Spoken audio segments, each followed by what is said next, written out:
checking the forecast, things looking crazy. A storm on the horizon, the pressure is low. Gotta get moving, put on a show. The news is all buzzing, state of alert, but we've got a plan, we're ready to work. Emergency Management Associates, we're here for the crisis, we're here for the fates. From the first sign of trouble to the all clear sign, we're on the front lines, we're one of a kind. Emergency Management Associates, we're the calm in the chaos, we're opening gates, connecting the dots and making the calls. We're picking you up when you're starting to fall.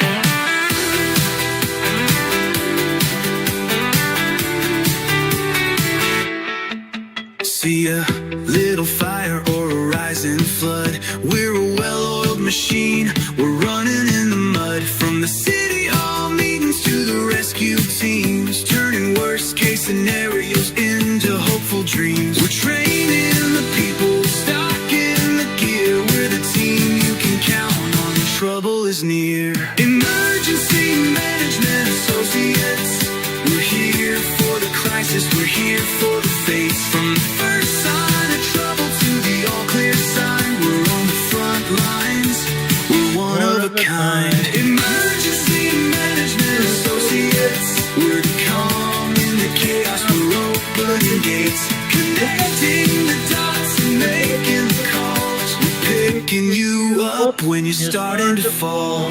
It's more than a job, it's a calling, you see. Prepared for the present and what's yet to be. Every second counts, we're ready to react for our communities.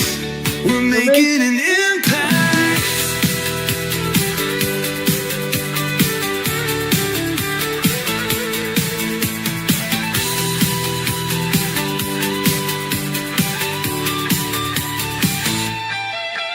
Emergency Management Associates, we're here for the crisis, we're here for the fates. From the first sign of trouble to the all clear sign, we're on the front lines, we're one of a kind. Emergency Management Associates, we're the calm in the chaos, we're opening gates, connecting the dots and making the calls. We're picking you up when you're starting to fall. Yeah, we're picking you up, we're ready to go. EMA, let's get this show on the road.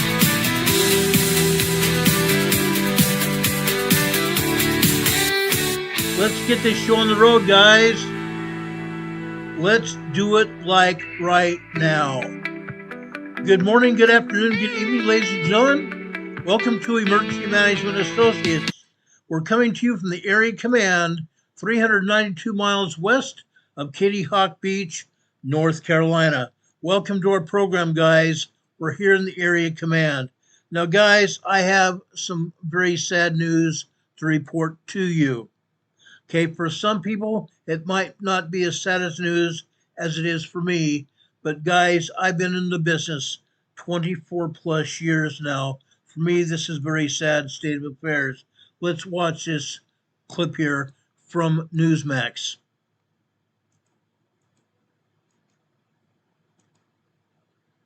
A tragic story out of Louisiana where a U.S. Marshal was killed in the line of duty while trying to apprehend a fugitive. But what makes this case even more troubling is that the alleged shooter was free on pretrial release in a rape case despite already being a registered sex offender. Newsmax crime correspondent Jason Matera is here with details. Jason. Yeah, Mark, Charlotte, based on the defendant's criminal history, it appears the killing of this U.S. Marshal was entirely preventable. And now 2 young children are forced to grow up without their father. Clarence Frazier was supposed to appear in court for his trial on July 13th. Louisiana prosecutors charged him in 2024 with third-degree rape and sexual battery. But this was not Frazier's first alleged sex crime. He was already a registered sex offender after being convicted of indecency with a 12-year-old in Texas back in 2004. And after moving to Louisiana, Frazier continued racking up arrests. Court records show he was taken into custody in 2022 for battery against a dating partner. Then came the 2024 case in which prosecutors accused him of sexually assaulting an individual they characterize as incapacitated. Yet despite that disturbing track record, Frazier was allowed to remain free while awaiting trial. When the convicted sex offender failed to show up for court, the local sheriff's office and the U.S. Marshals were called to bring him in. But instead of surrendering, authorities say Frazier barricaded himself inside a bedroom and opened fire, fatally striking Deputy U.S. Marshal Drew Hansen. The deputy marshal was just 36 years old, married, and a dad. Joe Gamaldi with the National Fraternal Order of Police says Hansen's killing comes amid an alarming surge in attacks against law enforcement. The violence against law enforcement in this country is an epidemic. We have seen nearly 180 police officers shot this year. And just for reference, that is trending to be the second worst year in the last decade for officers shot. It's averaging one police officer shot every 24 hours in the United States of America. And if that's not bad enough, last year in 2025, we had the highest number of officers assaulted in a decade. Joe Gamaldi added that 81% of cop killers have previously been convicted of a felony, noting that the courts can make the streets safer for law enforcement by simply imposing serious consequences on dangerous offenders, instead of what they're doing now, releasing them back into the community while they await trial for yet another violent crime. It's really sad that this 36-year-old father, husband, lost his life because of this. Jason, thank you. Unreal, guys. Uncut and pick and real. This man had been released, and he went on to kill more people, including this 36-year-old man, a father to married, and a deputy U.S. Marshal for many, many years. Many, many years, guys. I mourn this Deputy Andrew Hansen's death. Deputy U.S. Marshal with the Western District of Louisiana Fugitive Task Force, shot and killed Monday while serving a warrant on a fugitive in Alexandria, Louisiana. Very, very bad. Okay?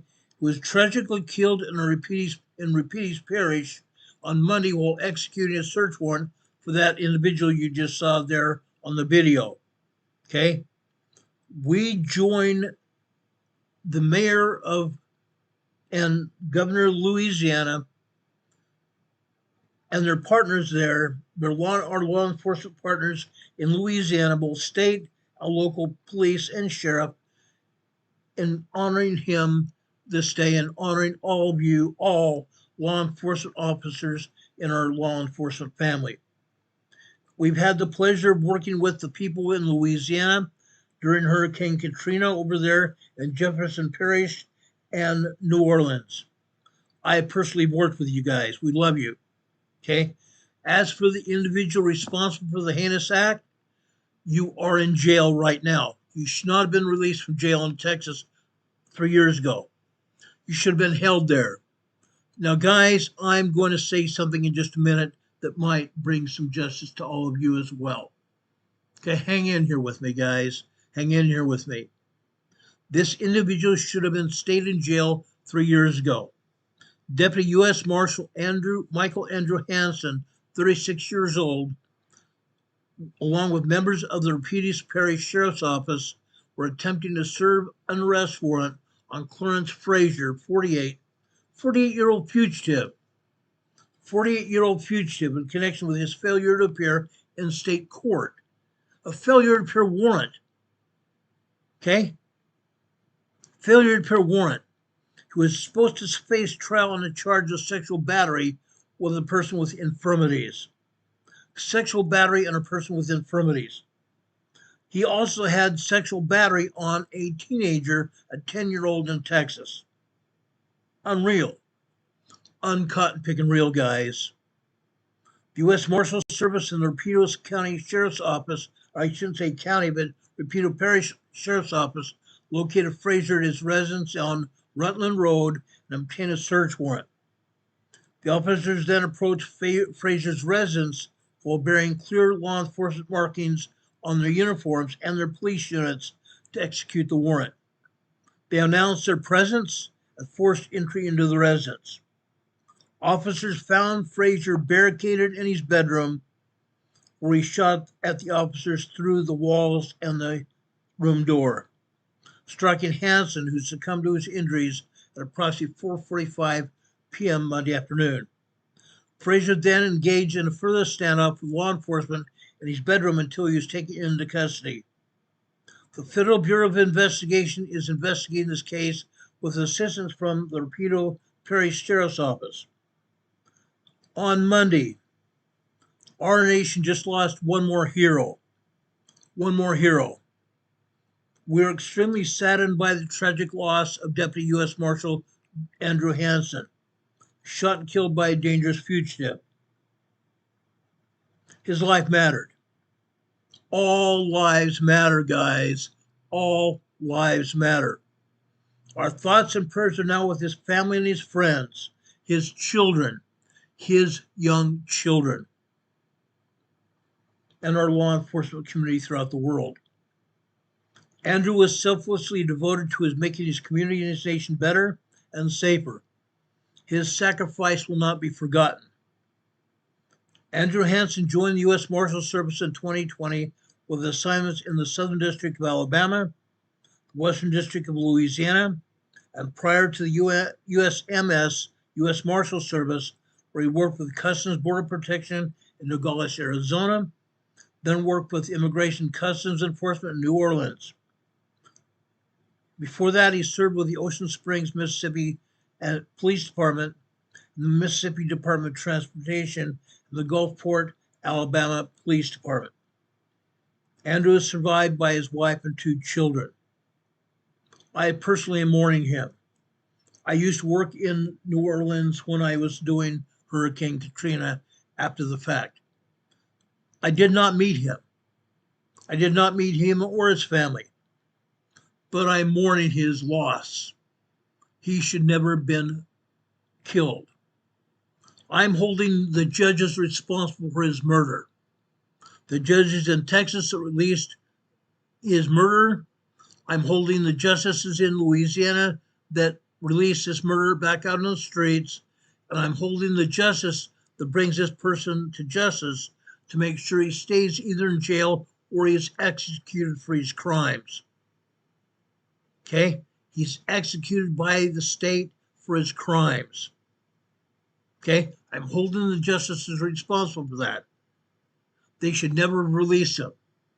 It's a very sad state of affairs that our justice system has these liberal butthead judges that decide these people need a second chance. They release these people back out on the streets and they continue to murder and raise mayhem out on our streets. That should never be allowed to happen. I hope our judges get a head back on their shoulders.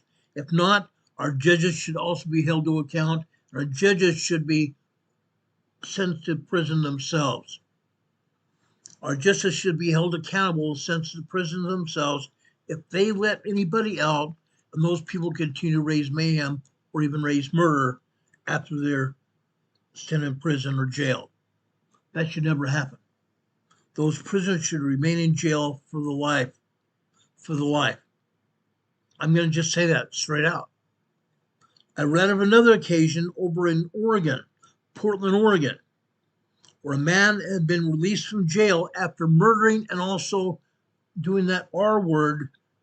Yes, that R word starts with an R, ends with an E. You know what I'm talking about.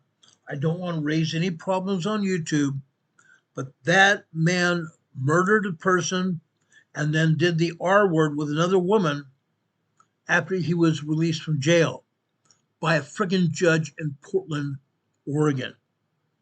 And then when he did that, guys, he also tried to grab a young child from that mother's arms. Tried to grab a young person from that mother's arms. Unreal.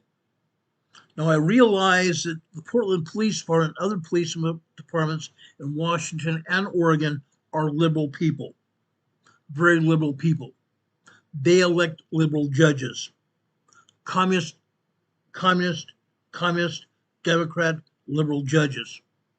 Okay? I understand that. Those liberal judges don't want anybody to do anything. They tie the hands of law enforcement. In Portland, Oregon itself, they have 170,000 people that live in Portland, Oregon. They have 71 police officers. 71 police officers, guys. That's insane. That's totally insane. They've also have 70 positions open to hire 70 new police officers, but who wants to work in Portland, Oregon when their hands are tied? They're not allowed to do their job. And the judges release the criminals anyway. I don't blame that. I blame the state. I blame the judges. I blame the cities for doing what they're doing. They should not be doing that ever, not now, not ever again. Unfortunately for Andrew Hansen, he's lost his life. His 2 children have lost their father. His wonderful, loving wife has lost her wonderful husband. And as a nation and as a state of Louisiana, we've lost a great hero on Monday afternoon. Andrew Hansen, we salute you. God bless your family. God bless your city and the state you lived in. And may God bless your family and our nation. God bless your family. We appreciate your service. Now, guys, a lot more has happened since then. Okay? I'm first going to start off with something else here. Okay? First going to start off with an earthquake. A big earthquake. A big, big earthquake in New Zealand. In New Zealand, guys, nobody hardly is even reporting on this. Southern New Zealand, guys. For the time being, I'm going to take down our EMA banner like I just did. I'm also going to take down our webcam for this. I want you to see what happened here. Down here in southern New Zealand, we had a 6.4 earthquake. A 6.4 earthquake, guys, that USGS downgraded to 5.9. A 6.4 earthquake that USGS downgraded to a 5.9. Right here on the southwest coast of New Zealand, near Christchurch, New Zealand. Right here. Let me tell you a little bit about it, then I'll show you a video of what happened. Okay?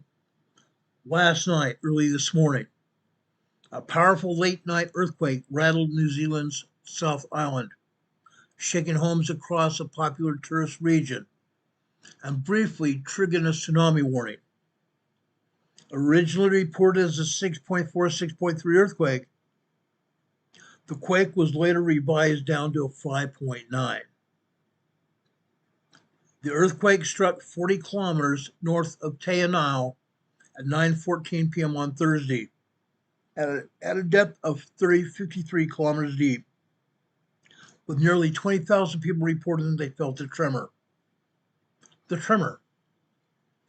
Very strong earthquake. 6.4 earthquake downgraded to 5.9.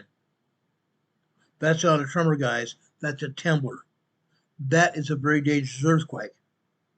The shaking was widely felt across the South Island, including Otago, South End, and Canterbury, with residents in towns and cities across the region describing a long, unsettling jolt.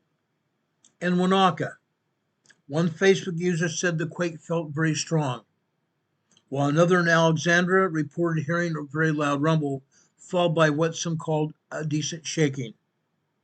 A Cromwell resident said their house was shaking for quite a while, and that they felt aftershocks.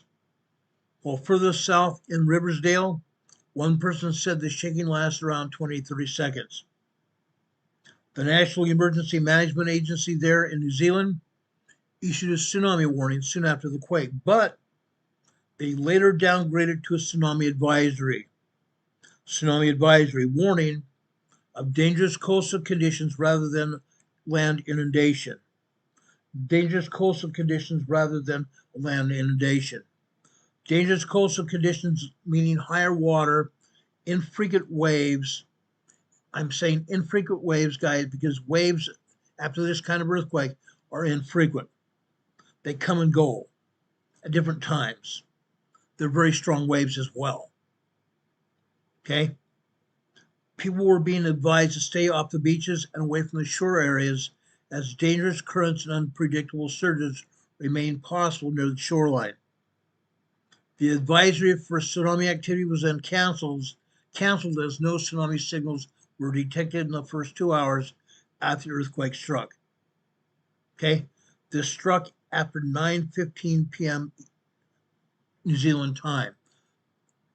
That was New Zealand time Thursday evening, which is now today, right now, for us here in the United States. Okay? Emergency management in Southland, New Zealand said there was no tsunami threat, but warned people to remain cautious around the coastline. If you felt it and thought, wow, that's a strong, long quake, get it done. Get her done. And you've done right thing. There may be strong and unusual currents along the coastline over the next few days, particularly around Milford and coastal areas. An alert status is still in place for Southend, Ingerville, Cargill, and Gore regions. Southend, Enberger, Cargill, and Gore regions. Authorities have moved to check local infrastructure in the areas after the earthquake. Like I said, officials are now checking local infrastructure after the hours after the earthquake. The Queenstown Lakes District Council said Edith Cowbell Bridge would be closed for inspection by engineers for first light on Friday morning as precaution, with an update expected at 8:30 a.m., which is right about now. Motorists traveling over the Crown Range were also urged to take care and watch for possible rocks or debris on the roadway. The Crown Range, guys. What is the Crown Range? Let me bring this in closer to you so you can know what I'm talking about. The Crown Range is the Alps Mountains here. These are called the Alps Mountains here in Western New Zealand. The Alpine Mountains here in Western New Zealand. Everybody here is being asked to be very cautious driving along the roadways here because you may encounter rocks that have fallen down on the roadways here. Be very careful, guys. Be very cautious. Be very careful and cautious here, guys. No matter where you're at least for now, be very cautious where you're at and what you're doing. Okay? These are the Alpine Mountains of New Zealand, up and down the entire coastline. Now, right here, if you haven't been following our program in the past, these are also part of what we call the Tongan Range, the Tongan Fault Range, guys. Why do I say that? Look where the mountains go to here up north on the South Island. They go up here to the northeast here, to the northeast. The Tongan Range goes down the southeast, or actually the east side of the North Island. Then it crosses over to the South Island, cuts through the north part of the South Island, and then goes down the western side of the South Island, all the way down through the end of the South Island. And then it goes down into the North Antarctic Ridge. This fault line goes down into the North Antarctic Ridge. Now, yesterday, if you remember on our program, if you watch our program, yesterday we had numerous earthquakes over here in Fiji. Numerous earthquakes over here in Fiji, guys. One such earthquake was a moderate 4.8.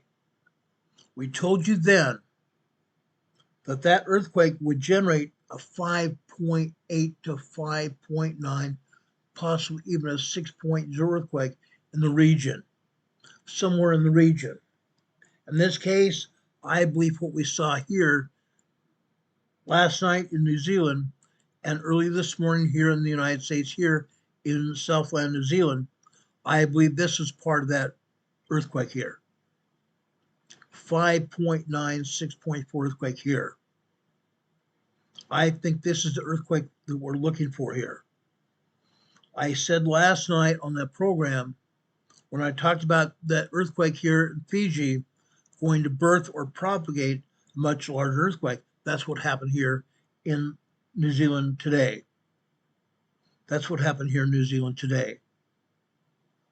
Okay, now let's look at other earthquakes here in the southern islands of the Pacific. Right here, north of the North Island here, north of Gisborne, New Zealand. Gisborne, New Zealand is here over near the northeastern tip of New Zealand here, Gisborne, New Zealand. Off the coast of Gisborne, New Zealand up here, we had another 5.0 large earthquake here this morning. 141 miles or 141 kilometers, approximately 90 miles east-northeast Hicks Bay, New Zealand, right here. A large 5.0 earthquake on the Fiji or on the Tongan Fault here, on the edge of the plate here.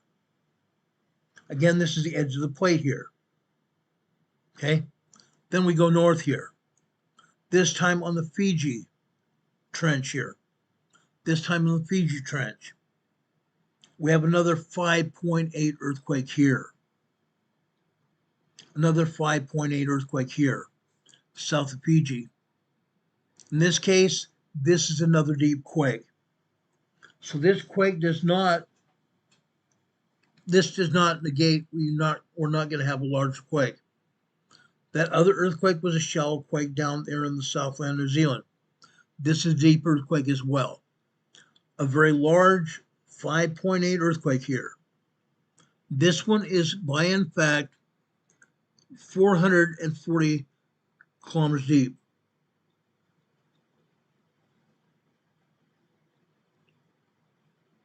Let me just check something real quick here.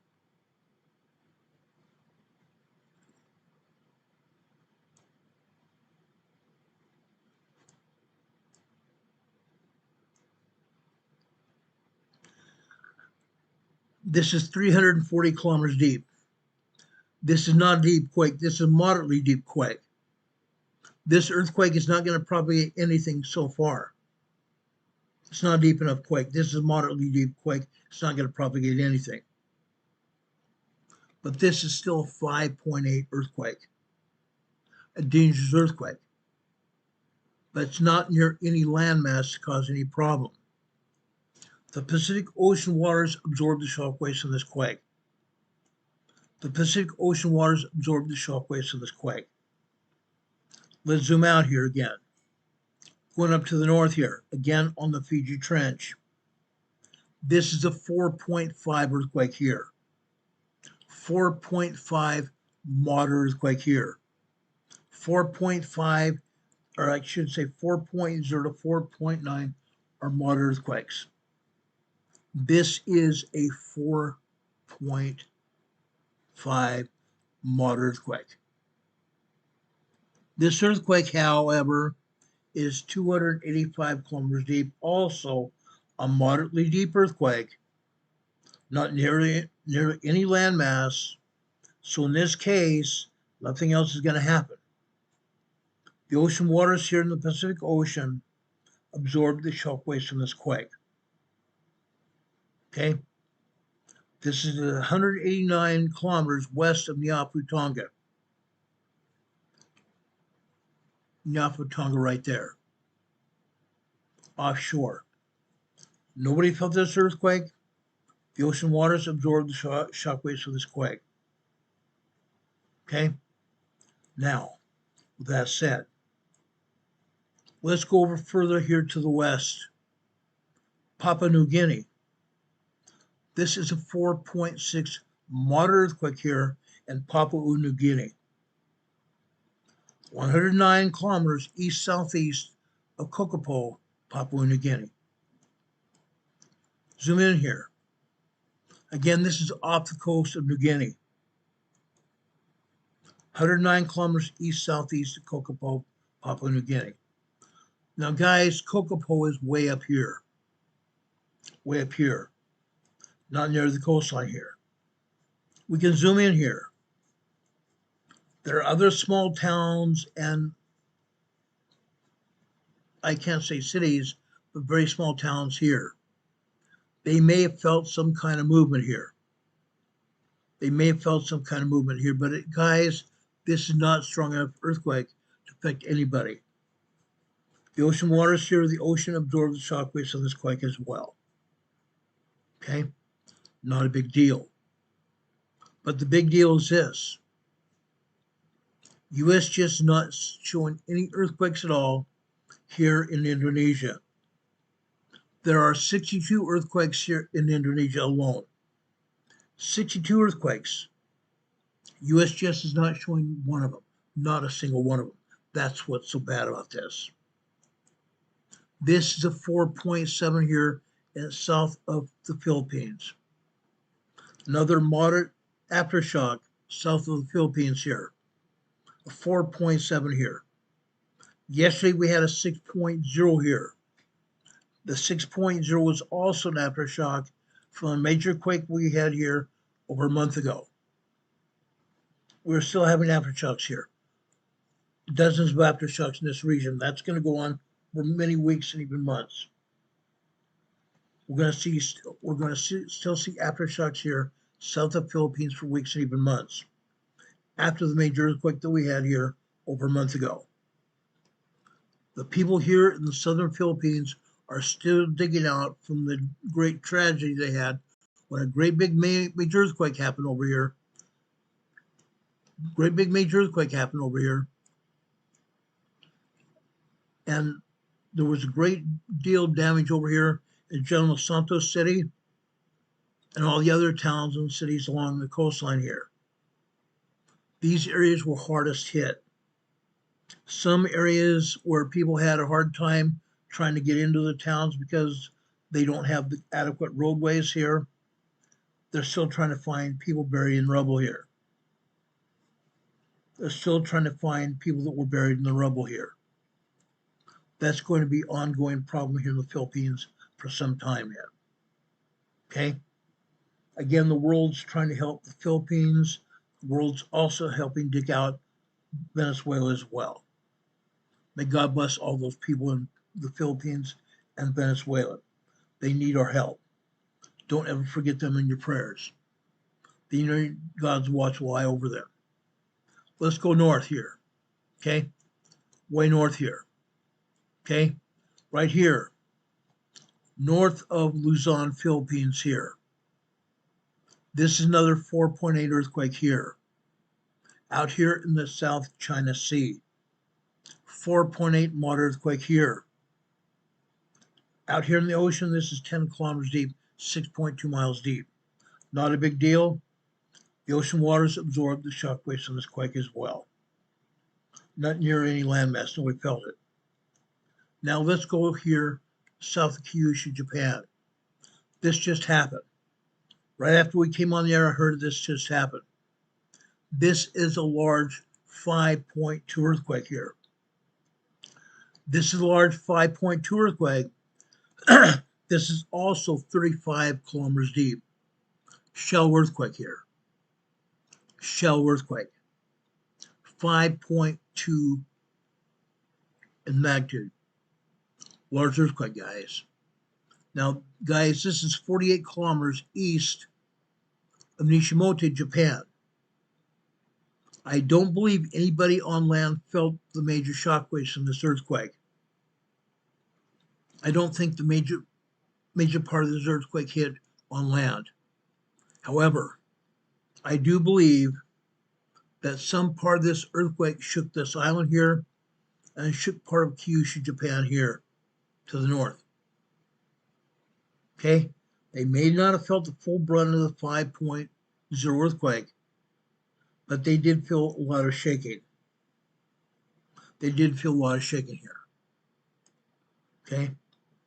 We also have some other earthquakes here in Japan we need to talk about.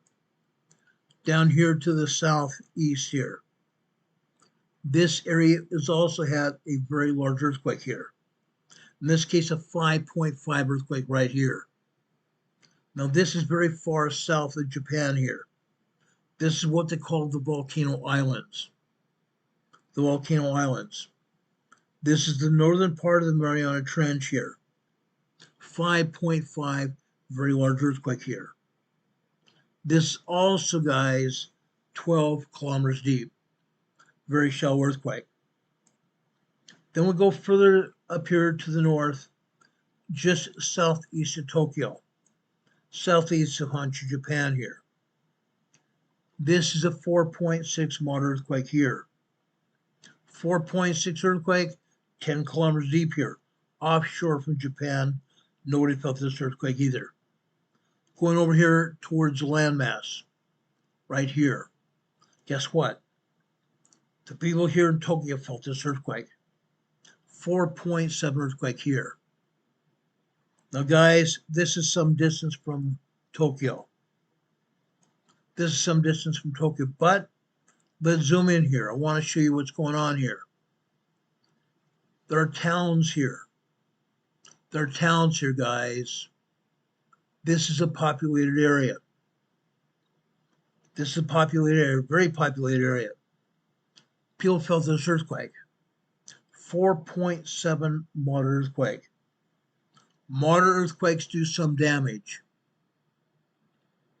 Moderate earthquakes do some damage here. Okay?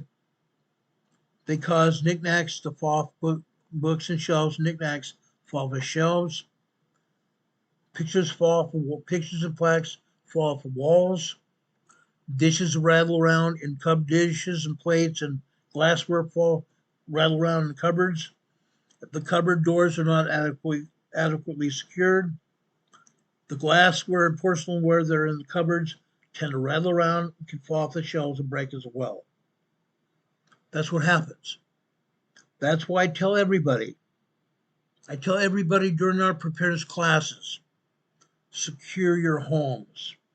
Make your homes a fortress. Secure your homes, guys. No one knows how to do that better than people here in Japan. They've lived with this most of their lives. They know what's going on here. They know exactly what's going on here. And like I said, this is a very populated area here. Very, very populated area here, guys. But they've lived with earthquakes most of the people's lives here. They know what's going on. Let's leave here for a minute, okay? Going up here to the northeast coast of Japan here. This is another 4.1 moderate earthquake here. USGS calls 4.0, 4.9 earthquakes not moderate, but light earthquakes. Now, guys, I'm going to stop here for just a minute. USGS also calls 3.0, 3.9 small earthquakes. So a 3.0, 3.9 is a small earthquake. What is a light earthquake? It's stronger than a small earthquake. Guys, light earthquakes are not light at all. They are moderate earthquakes. Moderate earthquakes do moderate damage. Moderate earthquakes cause moderate damage. Don't be dispelled. Don't be confused by what USGS says. Know that moderate earthquakes, 4.0 to 4.9, cause moderate damage. Again, this is out in the Pacific Ocean here. Nobody even felt this earthquake. No inland felt this earthquake at all. The ocean waters here in the Northwest Pacific absorbed the shockwaves from this quake. Plain and simple here. Okay? Look up here in the Aleutian Islands. Look up here in the Aleutian Islands here. Over here is southeast of Attu Station here. We have more earthquakes here. We have a small swarm of earthquakes here. Now, Attu Station is way up here to the northwest here. This is Attu Station. Months ago, we had a 6.6 earthquake hit here. Not surprising, we still see aftershocks here. This is a 4.1 moderate earthquake here. Also, this is 23 kilometers deep. Still a fairly shallow earthquake. This is a 3.1. Also, 2 kilometers deep. This is a 3.1. Small earthquake, 20 kilometers deep. Up here to the north, a 3.4 earthquake here. 10 kilometers deep. Okay? These are aftershocks of a 6.6 earthquake that hit here over 2 months ago, possibly even 3. Okay? More earthquakes over here near Alaska. These are tremors and minor earthquakes. Tremors 0.1 to 0.9. Minor earthquakes 2.0, 2.5 here. That's what's getting here near Alaska here. Alaska. Then we move east here. Getting over here into the southern part of the Alaska Peninsula. Guys, this earthquake here is a 2.0 minor earthquake. This is a 2.5 minor earthquake. This is a 2.3 minor earthquake. This is a 2.93.0 minor earthquake here. This is a 2.7 minor earthquake. In the ocean, they're not felt. On land, minor earthquakes cannot be felt by most people. Only time anybody feels a minor earthquake like this might be a 2.8, 2.9. They may be very sensitive people. That's the only time you're going to feel a minor earthquake like that. Must be very sensitive people. Now moving north here. Moving north. South Central Alaska here. Okay. Yes, we have some earthquakes here south of the capital of Anchorage. This earthquake here just happened. Red means it just happened. This is a 2.0 earthquake here, southeast of Point Possession, Alaska. Southeast of Point Possession, Alaska. Near Anchorage. We have no earthquakes in or around Anchorage. Far to the south here, we have a 1.7 tremor. Tremors cannot be felt at all. This one over here, further to the southwest, another 1.7 tremor, not felt. Way down south, way down to the southeast of Anchorage here, this is a 1.7 tremor here, or 1.5 tremor here near Whittier, Alaska. Whittier, Alaska, not felt. Not felt at all. Going up here to the northwest, 21 kilometers west of Willow, Alaska, 2.0 minor earthquake. Minor earthquake. Not a big deal. Going up here into Denali National Park. Southeast of Denali National Park, we have a 2.0 minor earthquake near Skeeton, Alaska. Going into Denali National Park right here, we have a 1.6 tremor here. Going north here, 2.0 earthquake here, southeast of Denali National Park, 2.0 minor earthquake. Going further here to the north, southeast Denali, another 1.6 tremor. Going further here to the north, northeastern Denali National Park, 1.8 tremor. Over here on the northwest side of Denali National Park, this is actually south of the big summit here. The big summit here. Okay? This is a 2.2 earthquake here, 52 kilometers southwest of Denali, Alaska. USGS has this southeast of Denali. It's not. You can clearly see this is on the western side of Denali National Park. Again, USPS has their directions foobarred. USPS has their directions foobarred.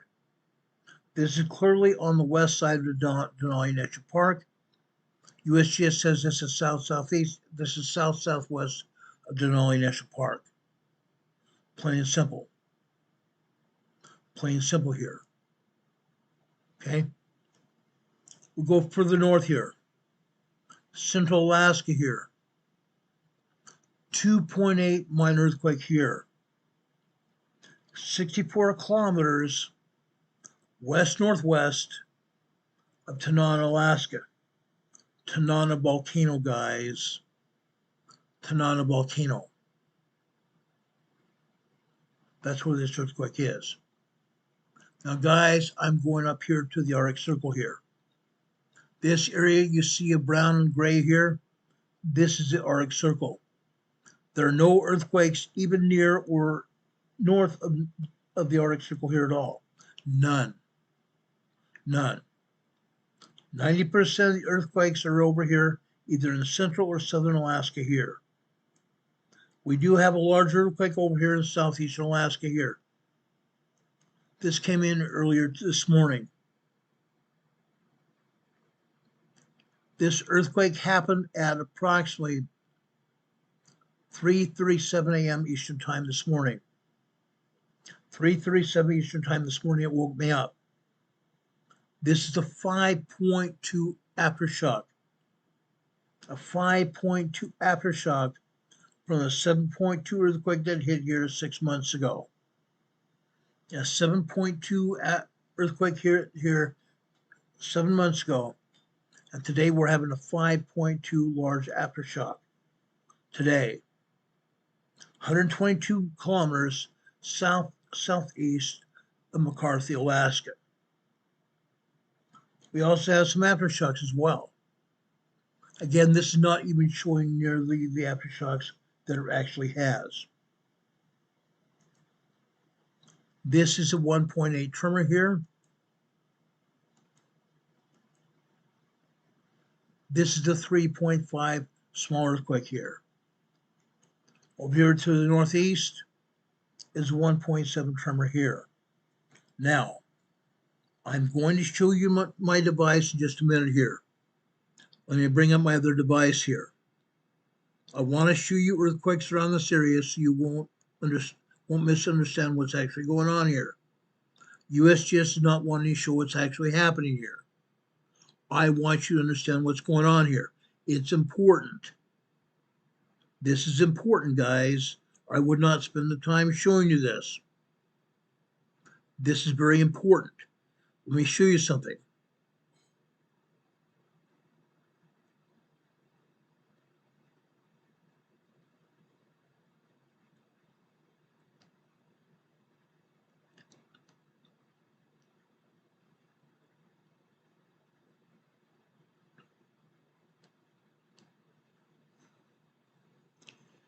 They're showing 2 aftershocks. They're only showing 2 aftershocks here, guys. Let me show you what's really happened here. Okay? They show you this 1.7 tremor here. I'm showing you here. They also show you this other one here. Actually, there's 2 here, not just 1. This is a 1.8 tremor here. Literally right next to it is a 3.5 small earthquake. 1.8 tremor and a 3.5 small earthquake there. Okay? What are they showing here? What are they showing? They're showing a 1.8 tremor here.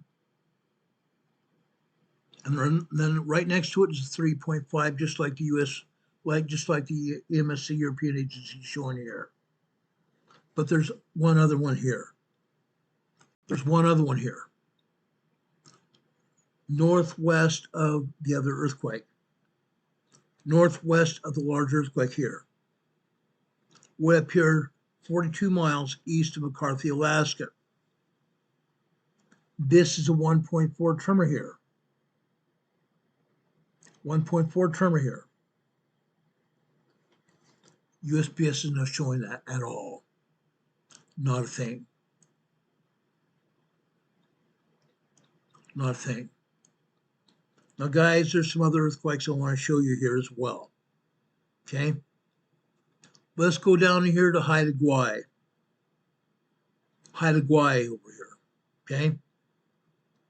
Over here off the southwestern shore of Haida Gwaii here. USGS is not showing any earthquakes here. Well, guess what? What they don't want to show you doesn't matter to USGS, but it matters to everybody else. The Canadian government people have a right to know what's going on. The Jinglidge, British Columbia, Canada, 2.0 minor earthquake. 2.0 minor earthquake here near the shoreline of Haida Island, Canada. One other earthquake here as well. This is a 1.65 tremor here. 1.65 tremor here, Haida, Canada. USGS not showing anything at all. Then we go south here. We go south here off the northeastern shore of Vancouver Island. Off the northeastern shore of Vancouver Island right here. Right here between the Haida, between the Cascada subduction zone and the Juan de Fuca fault. Juan de Fuca plate here. Over here on the Juan de Fuca plate, guys, we have a 4.23 earthquake here. A 4.23 earthquake here on the Juan de Fuca plate here. USGS is not showing it at all. Okay? It's in the Cascade subduction zone region on the Juan de Fuca plate. Yet USGS fails to show what's going on here. Then we go over here to the central part of Vancouver Island here. 41 miles south-southwest to Cease, British Columbia here, off the island of Vancouver Island, we have a 1.29 tremor here. Tremor here just off the coast. Then we go further south over here to the southern part of Vancouver Island. Let's show you something, guys. USGS is showing a 0.5 microquake. That's interesting. That's very interesting. European agency is showing a 0.9 microquake. 0.9 microquake, along with a 1.8 tremor here. And to the east of there, a 1.4 tremor here. 1.4 tremor here. Now, to give USGS some credit here, they're showing a 1.8 tremor here near Orcas, Washington. Near Orcas, Washington. Europeans are showing the same thing. The same thing here. Okay? But they're not showing this other one here east of there, near Alger, Washington. Alger, Washington.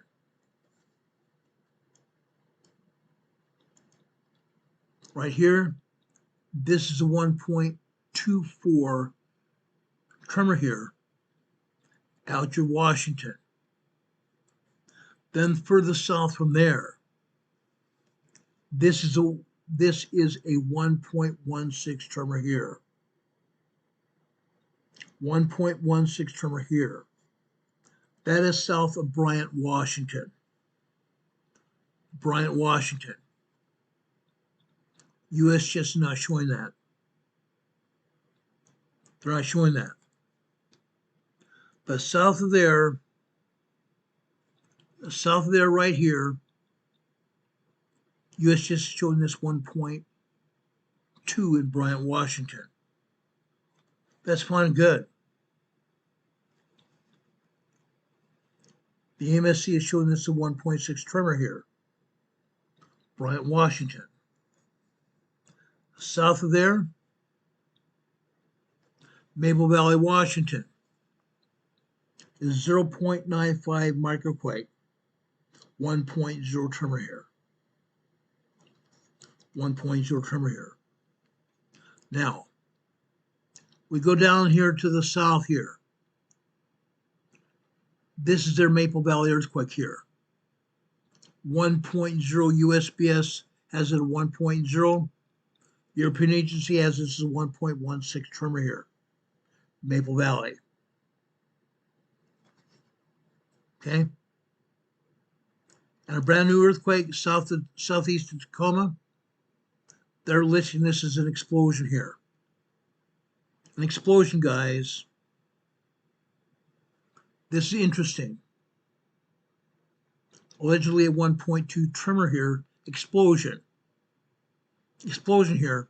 Anytime you see a yield sign on the USGS map, they declare it either an explosion or a quarry blast. Let's zoom in here, guys. Zoom in here. McMillan, Washington. McMillan, Washington. Guys, this earthquake happened earlier today. Actually last night. 9:33 p.m. last night. Explosion. Now, guys, search as I may, I did not see an explosion on any news media at all. No news media at all. Guys, this is on the edge, literally on the edge of a forested area. Literally on the edge of the forested area. What are we to think of this? What are we to think of this, guys? Let's look closely at where this is at.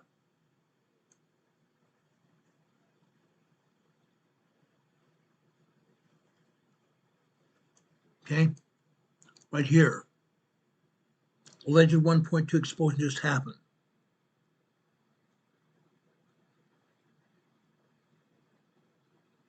Interesting, but no cigar. Over here near Mount Rainier, over here on the southwest side, southwest flank, the southwestern foothills of Mount Rainier, we have another 1.29 tremor here. 1.29 tremor. But we still have this 1.2 explosion here. Right here. Guys, what is that? We don't know. We have no idea. Over here to the east, we have residential homes. Residential homes. Now, guys, over here, we have no idea what this is. It doesn't even show to be a quarry. It doesn't show to be a quarry, but it shows an explosion here. Guys, what do I think? What do you think? Is this an explosion? Or is this something else? Or is this? Spontaneous combustion carnivorous, an exploding tree. Exploding tree. A marmot here in this forest ignites a tree. Now that may seem funny, guys. It might seem stupid. But guys, this is just as stupid as them calling this an explosion here. Nowhere near a quarry. Nowhere near a quarry here at all.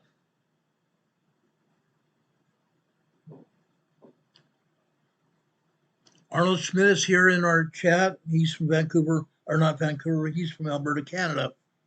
He's telling us Donald J. Trump is about to make a speech here 2 hours from now, 9 p.m. Eastern Time. We're going to be off the air so you guys can watch the speech here. I'll talk about President Trump's speech in just a few minutes. But I want to show you these earthquakes in Washington State. This is stupid, guys. This is totally ridiculous. Totally ridiculous. Okay? Another exploding tree in Washington State. Insane. Then over here, Carbonado, Washington, in the foothills of Mount Rainier, a 1.3 tremor here, Carbonado, Washington. Guys, what are they thinking? What are they thinking? They don't want anybody to believe that there's anything going on here at the volcanoes. They want to think we're stupid. They want to think we're totally stupid. A volcano is a volcano, no matter what they say. They're telling us This is 1.3 tremor, 8 kilometers south-southeast Carbonado, Washington, in the foothills of Mount Rainier. Guys, this is 15 kilometers deep. 15 kilometers deep, 7 miles deep. 7 miles down deep in the magma chamber down here. And the magma chamber that's leading over here to Mount Rainier. We're also showing another seismic event here, down here at Mount Rainier. This happens to be almost a mile deep, nearly a mile deep. They're calling this a microquake, a 0.3 microquake, nearly a mile deep inside Mount Rainier. Guess what? There are dozens of microquakes here at Mount Rainier. Dozens of tremors, and yes, they're even having some minor earthquakes, 2.0, 2.9 here at Mount Rainier. They're also having 2 3.2 earthquakes. 2 3.2 earthquakes here at Mount Rainier today. They're there. USGS doesn't want to talk about it though. Go over and look at the PNSN. The PNSN will clearly show those small earthquakes and other minor earthquakes and tremors as well. Southwest of Mount Rainier here. Another 0.9 microquake. The foothills of Mount Rainier here. 0.8 microquake. Crazy, guys. This is a volcano.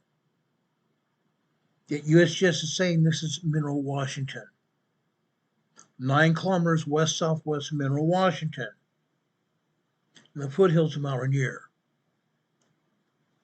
They're not either showing anything here at Mount St. Helens.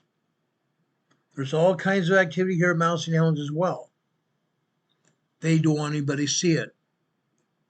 There's all kinds of activity here at Mount Adams as well. They almost never show anything here at Mount Rainier or Mount Adams at all. At all. But guys, Mount Adams could surprise you. Mount Adams could surprise you. All kinds of activity here at Mount Adams today. They're also not showing you anything here, showing us anything here at Mount Hood. All kinds of activity here at Mount Hood as well. Why are they not showing it? Why are they not showing it? They want everybody to believe nothing's going on. They're showing one earthquake over here on the shore of northern Oregon. A 1.4 tremor here. A 1.4 tremor off the northwest coast of Oregon. 12 kilometers west-northwest of Kesacoa, Oregon. Interesting. Interesting. Just a tremor. Now, guys, they can say whatever they want.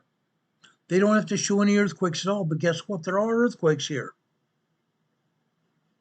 When I showed you earthquakes here last week, there are all kinds of earthquakes along the shoreline, over here on land, and at the volcanoes. Just because they don't show anything doesn't mean it doesn't exist. It does. They just want to fool everybody. Pretend nobody felt it. Pretend nobody felt it. That's crap.